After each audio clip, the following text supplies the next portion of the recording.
the last week of Jesus' ministry, and we're going to jump right into the middle of that last week. You know, Easter is late this year, and so we don't often do something much in a conscious nature or in a formal nature in relationship to Lent, but it's a special time. And we're going to do some things this year as we move toward that time, but we're going to move past the triumphal entry and all the rest.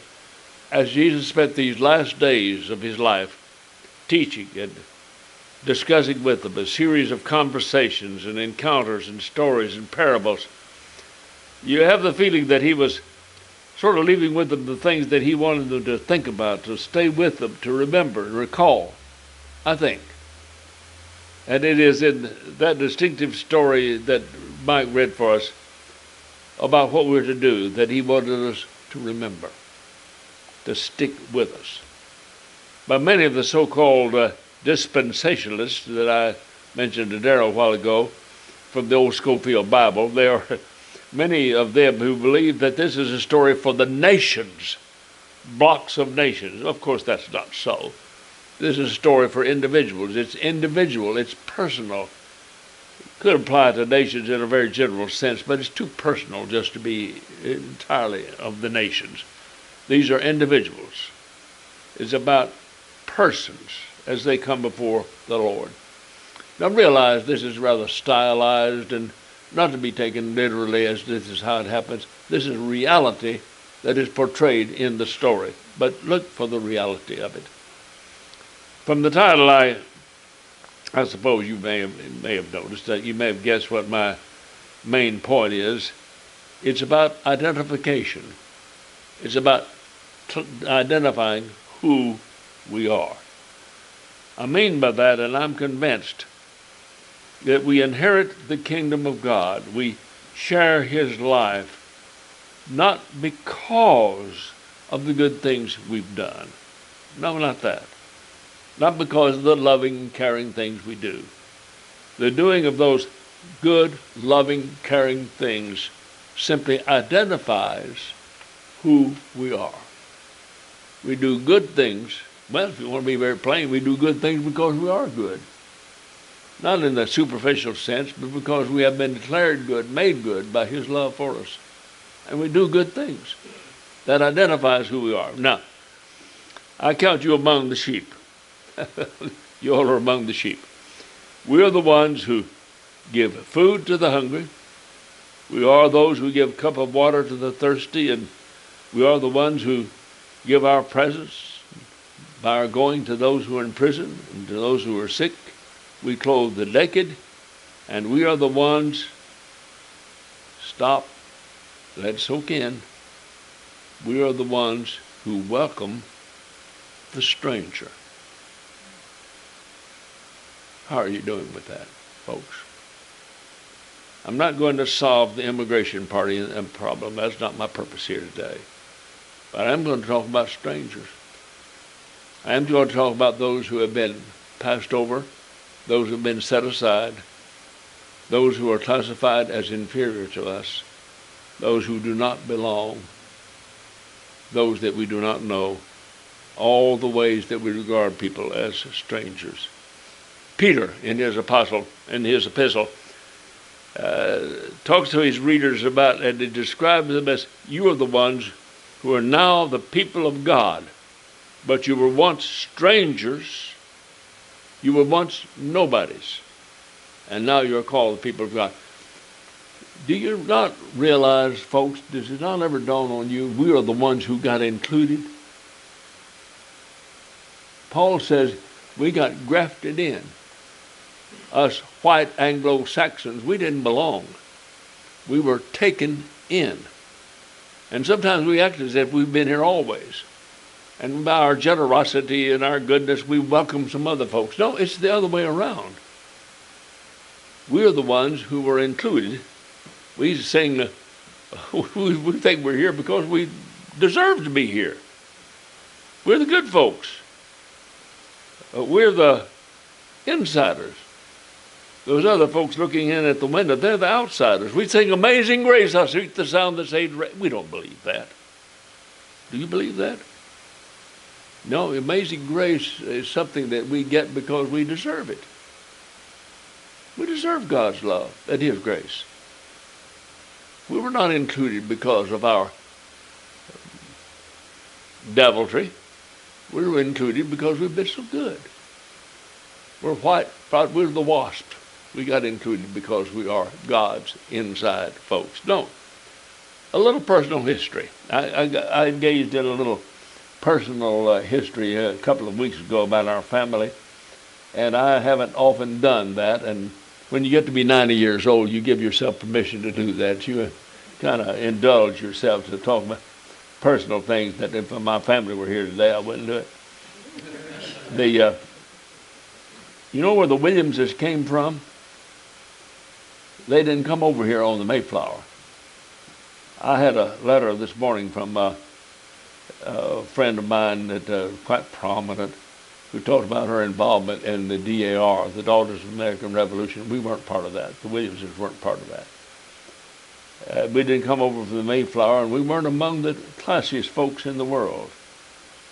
By all accounts, our ancestors came from Wales, which was regarded in that area and among the Brits, the place called Wales. There were some good folks, but generally speaking, they were just kind of the scum of the earth. I don't know whether did you all see the movie A Man for All Seasons about Thomas More and his ongoing battle with Henry VIII, and when Henry was trying to get permission to get a divorce and deal with the Roman Catholic Church, and More as a lawyer and a student of the law for the church, and quite influential, dealt with him on this. And the Man for All Seasons means that he argued and he used different approaches to make his point, and he was quite wily at it. But somewhere along the way, he was betrayed by a young underling who was played in the movie by John Hurt, one of my favorite actors of all time. And he was rewarded for betraying Thomas More by receiving a kind of an honor. He got to be the Prince of Wales. And Paul Schofield, who played Thomas More, turned to him and said, "John, my God, Wales?" It's as if is this the best you could do, Wales? It sort of speaks to how they thought of Wales. My folks came over here, the ragtag, ragged bottom end of things. They probably landed in the Appalachians and worked their way west and wound up years ago in Coldwater, Mississippi. And they came across to Helena. They were poor dirt farmers. They were the outsiders in every way of the world. There were those in my family who were completely uneducated. I had an uncle who many years ago died, Uncle Asa. He couldn't read or write. He couldn't sign his own name. My father rose out of that, and he became quite a successful man, businessman. Plumbing, heating, electrical engineer, and contractor.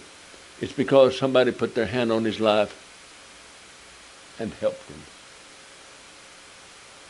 John Sanford will remember E.D. Wakennight, an old contractor in Searcy. He picked out this dirt farmer who worked for him as being an outstanding person, and my father rose up out of that. He became, not even called wealthy, but he amassed a good deal. And he was a wizard with numbers. He outbid those for jobs, and he got big jobs, and he became quite successful.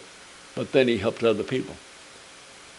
He did not visit prisoners in jail, but he did go and bail out my mother's brother Bill and brother Lewis when they got roaring drunk on the weekends and got put in jail. He'd go and pay their fine. He had a group of African Americans who worked for him, who needed work, and he gave them jobs. And most of them called him by his first name, which was almost unheard of at that time. But then the cap of his life, I think, was in 1937, 8, 9, 40. He built a row of rent houses on the back of our property, which was several acres right in the middle of the town. And he rented them to African American families for $7.50 a month. And at the end of the time when they had achieved their value, they owned the house. Mims Berry, who worked at the hotel, and Mose Dupriest, and George Shockley, who worked in yards, and on, several of those. Now, if you would ask my father why he did this, you would ask him for a theological reason, a philosophical reason, a spiritual reason, he would not know what you were talking about. He was completely unsophisticated, though he was really very smart by nature. Non-intellectual, though, non-theological. But he had a perspective about life. And it came from who he was. He would simply say, yes, he would, I was just doing what I thought was right. That's what he would say. I was just doing what I thought was right. I would take it in terms of what we're talking about today. I'm just living out who I am. Which brings me to look at how Jesus said it. Food for the hungry, cup of cold water, clothes for the unclothed, visiting the sick and the imprisoned, and welcoming the stranger. My father and his family would have been among the strangers, the no-accounts. Not foreigners, but poor white trash, which makes you about as foreign as anything you can imagine. When we do this and we welcome the stranger, we're simply living out who we are. We're not doing something, hope that God will welcome us. We're living out who we are by nature. And if we don't do that, then we're identifying ourselves just as well. And I have an observation, a suggestion, and it may sound a little severe. It's a judgmental thing that I have tried to avoid all my preaching ministry, as they say, a tone I've tried to avoid. But I want to say this. If these actions, these responses to people do not speak of what we do not speak to you, if they have no place in your life, then let me ask, what do you think of the one who spoke these words? We talk about how we love Jesus.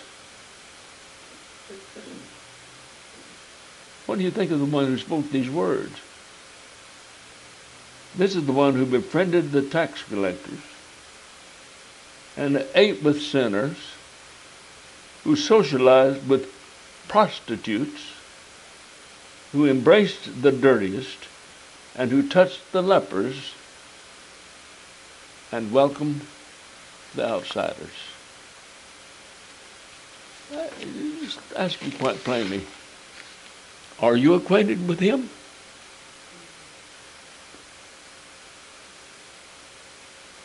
And he did say, as you've done this for the least of these, my brothers, and some commentators think he was talking about disciples. No, he wasn't talking about his apostles. He was talking about us, about the little ones, the least of these, my brothers. Then you've done it for me. Well, that's about as plain as you can get, isn't it? You want to love me, you want to care for me, you want to praise me. If you do it for them, that's what you're doing for me. What more powerful motivation for feeding the hungry, giving a cup of cold water to the thirsty, clothing the naked, visiting the sick and the imprisoned? What more powerful motivation could there be for welcoming the stranger? That knowing when we do it for him. What more powerful motivation could there be? I asked Mike about this, and Mike said, don't you say anything about it. I'm going to. How do you think I ought to close this? And I kind of like the idea. He said, why don't you look at them and say, what have you done for Jesus lately? I think this is a pretty good way to end. What have you done for Jesus lately? Except say, oh, how I love Jesus. Let's pray.